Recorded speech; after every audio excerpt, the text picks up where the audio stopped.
A lot of the retirement advice in Canada assumes you're planning as a couple. 2 incomes, 2 CPP payments, shared housing and healthcare decisions, income splitting, spousal RSPs, and spousal rollovers. But what if you're retiring on your own? Whether you're single, divorced, widowed, or simply independent by choice, solo retirees face a very different reality. There's no shared income to fall back on, no tax partner to reduce your tax bracket, and no built-in support system if your health starts to decline. And yet, most solo Canadians approaching retirement are still using cookie-cutter plans designed for couples. Now that's not good enough, because when you're retiring alone, you need a strategy that protects you from specific risks solo retirees face and helps you make the most of your income, your time, and your independence. Hi, I'm Stefano Francesca, certified financial planner and senior wealth advisor at Next Step Wealth Management with IPC Securities Corporation. In this video, we're going to walk through what solo retirees in Canada need to do differently, from tax planning to estate strategy to retire with confidence. If you find this helpful, don't forget to like, comment, and subscribe. It really helps more Canadians see this. And if you'd like to see how to tailor these strategies to your own retirement plan, book a call with me using the link in the description below. Let's get into it. Number 1, you need to plan for one income and one lifespan. When you're retiring solo, every number in your plan has to work for one person only. That means one CPP benefit, one OAS entitlement, no pension income splitting, and no second income or asset base to fall back on if markets dip or if your expenses rise. That changes everything, from how much you need to save, to how much risk you can afford to take, to how long your money needs to last. And here's the thing about longevity. You don't get to average the odds like couples do. A couple might plan until age 90 or 95, but as a solo retiree, you personally have to plan for a long life, especially if you're in good health and have a family history of longevity. If you underestimate how long your retirement will last, you could find yourself depleting your savings too quickly, and there's no second person to help make up the difference. So from day one, your plan needs to assume you're the only source of financial stability and build in a cushion for the unknown. Number 2, taxes work against you more often.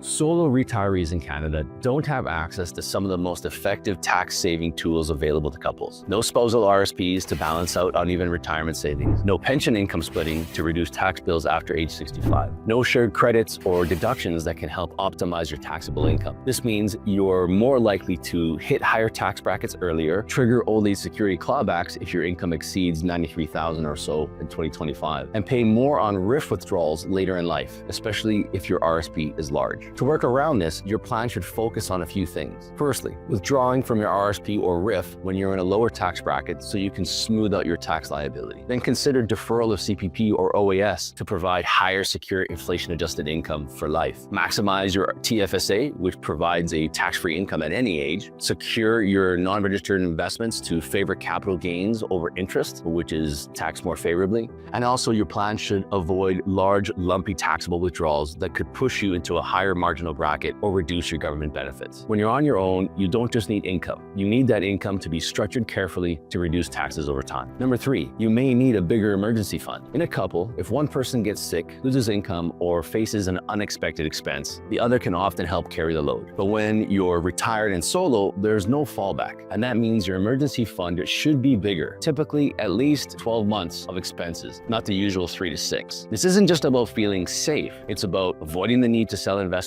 during a market downturn, having funds available for big one-time expenses like dental work, home repairs, or a new vehicle, covering costs if you suddenly need a home care, mobility support, or help with daily tasks. Think of it as your personal financial shock absorber, one that ensures you don't have to scramble when life throws you a curveball. It also provides peace of mind, which is a huge asset when you're managing your retirement plan on your own. Number 4, you must plan ahead for health and housing support. This is one of the biggest blind spots for solo retirees. If you're aging without a partner, you need to ask yourself, who will make medical decisions on my behalf if I can't? Who will help manage my finances if I'm unable to do so? Where will I live if I can't stay in my home? And how will I pay for it? These aren't just questions for your 80s. They're planning priorities right now. That means having a power of attorney for property and personal care in place, considering a move to a more accessible or manageable home before health forces your hand, exploring retirement communities or supportive housing when you're healthy enough to choose, not just to react, and making sure someone trustworthy knows where to find your documents and wishes. We're not being pessimistic. It's about putting systems in place now so your future self isn't scrambling later or relying on strangers. As a solo retiree, the more you pre-plan your support system, the more independence you actually preserve. Number 5, your legacy plan needs to be crystal clear. If you're retiring solo, your estate plan may be even more important because there's no automatic spousal rollover and no obvious next of kin to handle your affairs. So ask yourself, do I want to leave money to nieces, nephews, nephews, or friends? Do I have any charitable interests that I want to plan for? Who will serve as my executor, and are they willing and capable? What happens to my RSP, my RIF, my TFSA, or holding company shares? Too often, solo retirees assume things will work themselves out, but if there's no clear plan, it can lead to delays, confusion, and unnecessary tax. At a minimum, you should have an updated will, designated beneficiaries on registered accounts, a strategy to minimize probate and taxes on large assets, and clear documentation of your intentions, especially if your estate is going to friends, extended family, or charitable causes. This is all about making sure your values are honored and that your life's work is passed on with clarity and care. Retiring solo in Canada doesn't mean you need to settle for less, but it does mean you need to plan differently and plan proactively. Because when there's no second income, no partner to split taxes with, and no built-in support system, every part of your retirement plan needs to work harder and smarter. Let's quickly recap the 5 key areas where solo retirees need to take extra care. Number 1, plan around income and one lifespan. You're the only one your plan needs to support, and it needs to last. Number 2, taxes can hit harder. Without income splitting or spousal RSPs, a withdrawal strategy and TFSA use become even more critical. Number 3, you need a larger emergency fund because no one else is there to fill the gap when big unexpected expenses come up. Number 4, you must pre-plan health and housing decisions so you can retain control later when decisions are harder to make. Number 5, your estate plan must be airtight, especially if you don't have a spouse or children and want your legacy to be carried out clearly. The bottom line, you only get one shot at retirement. And when you're doing it on your own, having a well-coordinated, tax-efficient, and flexible plan isn't just helpful, it's essential. If you're a solo Canadian retiree or planning to retire on your own in the next 5 to 10 years, and you want guidance that's tailored to your situation, click the link in the description to book a consultation. We'll walk through your income, investments, taxes, health planning, and estate structure, and help you build a retirement plan that supports you fully with no guesswork. You don't need to go at it alone, even if you're retiring solo. Let's take the next step.